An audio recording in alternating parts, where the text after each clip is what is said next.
Welcome back.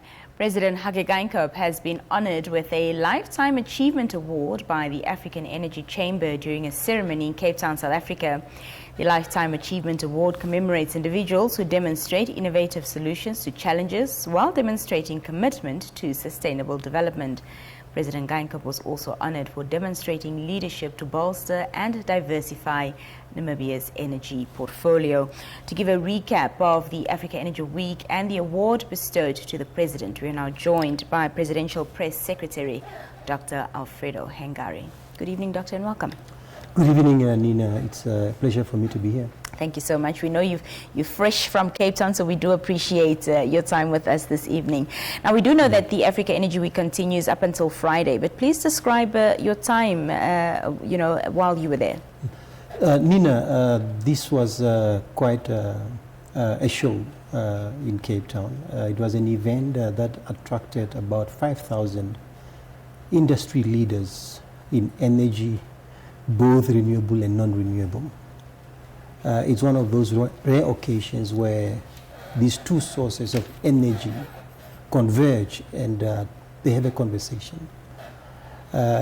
Industry leaders from some of the world's most global companies, Total Energies, Chevron, key individuals, and also a number of African ministers of energy and hydrocarbons. President Geingob was invited to deliver the keynote address at an event of that magnitude, 5,000 individuals from all over the world. And that in itself is a demonstration of the leadership President Geingob and Namibia is showing in as far as converging the two technologies of renewable energy as well as non-renewable energy.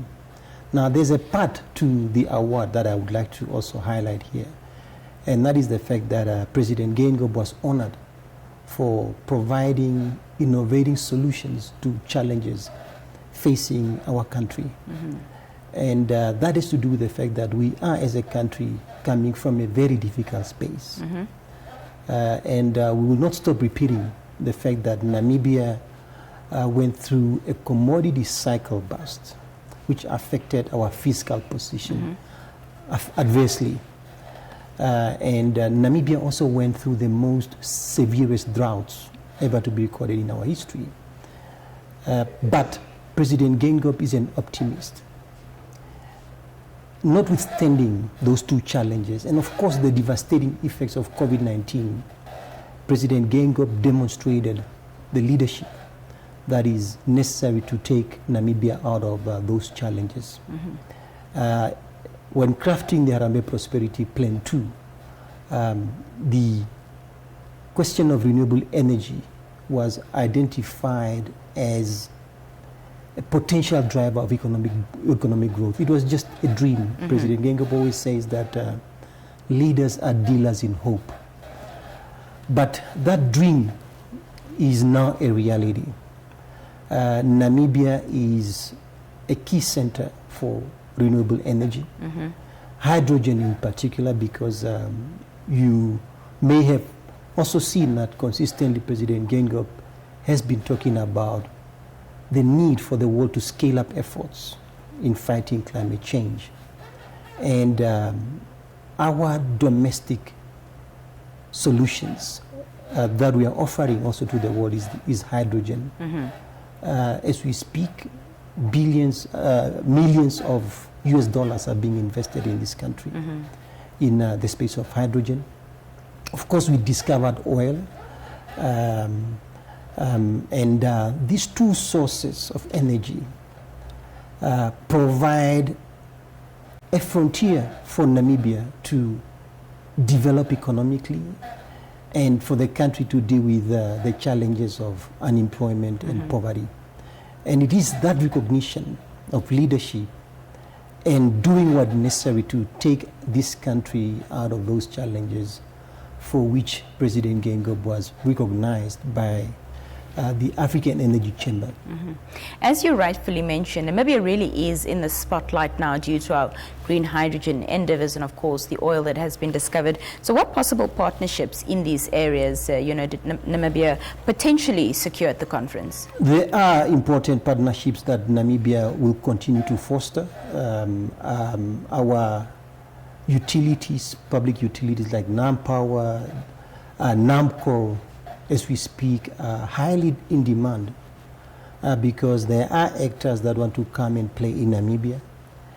And also as a country, we are looking at partnerships to develop local content, for example, for green hydrogen, but also as we prepare ourselves as a key oil producing country in Africa.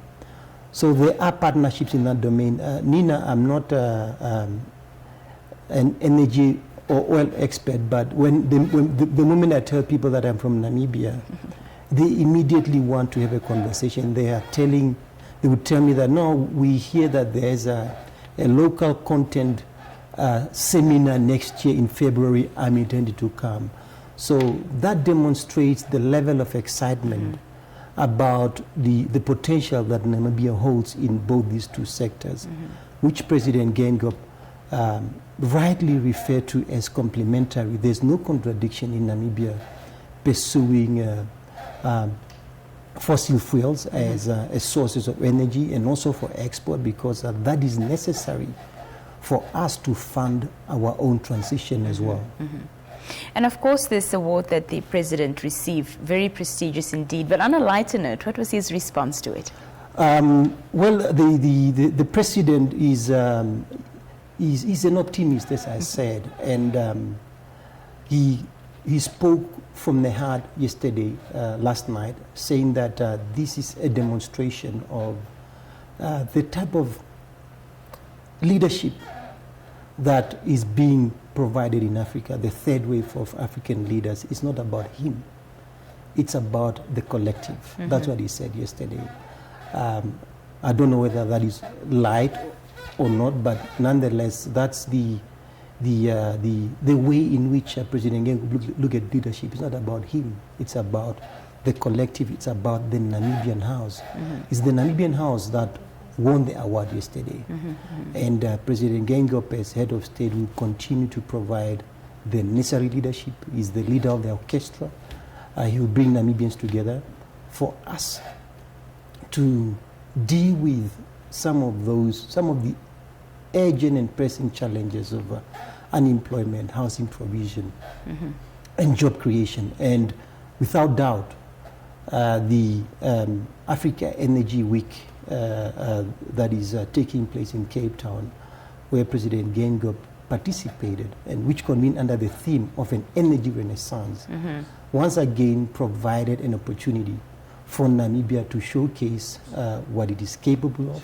Namibian sectoral leaders participated in various panel discussions, and to be quite honest, the number of participants in those specific panels were quite impressive, and it's a demonstration of the attention that Namibia is currently enjoying as a country. Well, Dr. Ngari, that's all the time we have this evening, but once again, thank you so much for your time, and it was a pleasure having you with us. Thank you, Nina. That was Dr. Alfredo Hengari speaking to us there. We come back after this very brief break. Stay with us, the Daily Roundup continues.